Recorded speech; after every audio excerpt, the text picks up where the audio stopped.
Huma 5 l-każi ġodda reġistrati f'pajjiżna fl-aħħar 24 sija biex issa t-total ta' każi tal-coronavirus tela għal 134. Iċ-ċifra tħabbret mis-Superintendent tas-Saħħa Pubblika Charmaine Gauci waqt il-konferenza tal-aħbarijiet li qed tindirizza ta' kuljum biex taġġorna lil pubbliku. Qalet li 3 minn dawn il-każi huma importati fil-waqt li ż-żewġ każi l-oħra kienu trasmessi lokalment. L-ewwel każ importat kien ta' żagħżugħa Griega ta' 28 sena li tgħix Malta hi kienet Ċipru ġiet lura fit-19 ta' Marzu lejlet li ħasset is-sintomi. It-tieni każ kien ta' mara Maltija ta' 60 sena li fit-13 ta' Marzu żewġha ġie minn barra iħasset is-sintomi fis-16 tax-xahar wara li r-raġel diġà kien irriżulta pożittiv u l-każ tiegħu ħareġ fil-beraħ. Mara Maltija oħra ta' 60 sena wkoll hi healthcare worker li żviluppala l-virus ftit jiem wara li ġiet lura mill-Ingilterra.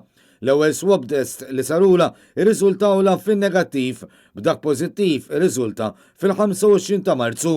Iż-żewġ każi ta' trasmissjoni bejn il-Maltin jitrattaw żewġ żgħażagħ. L-ewwel wieħed u Malti ta' 23 sena li riżultawlu s-sintomi fl-20 ta' Marzu brabta ma' każ ieħor li diġà ħareġ fil-pubbliku. U l-każ ieħor u ta' Maltija ta' 26 sena li wkoll ħasset is-sintomi fl-20 tax-xahar. Fil-jiem ta' qabel iżaret ukoll il-post tax-xogħol fejn taħdem. Il-Professur Gauci spjegat li l-proċess ta' swabbing qed ikompli jissaħħaħ anke bil-ftuħ ta' żewġ ċentri oħrajn ta' testjar. Aħna ftaħna wkoll ċentru ieħor issa għaw Malta u ċentru ieħor Għawdex biex hekk issa għandna 3 ċentri fejn qegħdin nagħmlu t-testijiet u dawk in-nies li jkollhom is-sintomi u jirreferu lilna permezz tal-helpline jew inkella mit-tobba tal-familja hemmhekk aħna nkun nistgħu nagħmluhom l-appuntament u jattendu għal dan iċ-ċentru. Ispjegat ukoll li min nies li s'issa riżultaw pożittiv għal coronavirus 14 qed jingħataw kura fit-taqsima kontra l-infezzjonijiet, 18 faċilitajiet privati u wieħed fit-taqsima tal-kura intensiva fl-Isptar Mater Dei.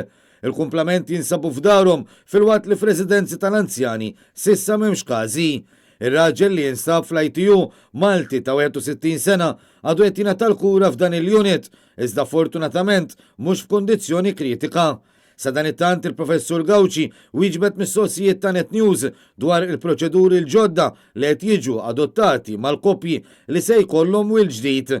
Dan kif Net News irċieva għatta rapporti lil missirijiet futuri f'każi fejn in-nisa ikunu se jweldu b'ċesarja mhux qed jitħallew joqogħdu ħdejn il-mara waqt il-ħlas, iżda dawk in-nisa li jkunu se jweldu bil-proċess naturali qed jitħallew ikunu akkumpanjati.